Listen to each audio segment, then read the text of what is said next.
پشتی 2 ساڵان جێ کۆنتترۆل کراوێ ji bal داعش بە ئۆپەراسیۆنا کۆنتترۆلکردنا مووسڵ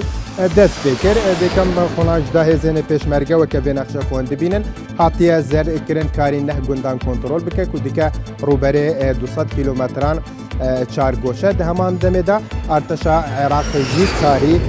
هەند گوندان لە میحوەرێ گیارە کۆنتترۆل بکات دامان دەمدە هێزێ پێشمەرگە لە میحوەرێن باشیک و هەروەها تلسکۆپ دە ئامادە باشیانتانە و چابەرێ فەرمانên سراف xwe dikin ji bo ku gavan biavêjin û ew derdorên deverên ku dikevne bin destê çekdarên Daeş li wan mîhweran kontrol bikin ev em bi vî awayê rojane weke di nexşê de dibînin ku ev hatê zerkirin hêzên pêşmerge kontrol kiriye heya ku dawiya operasyona kontrolkirina Musil bi heman awa em rojane vê nexşê ji bo we bi awê zer nîşan didin ku çend dever ketine bin destên hêzên pêşmerge û karîne kontrol bikin ev.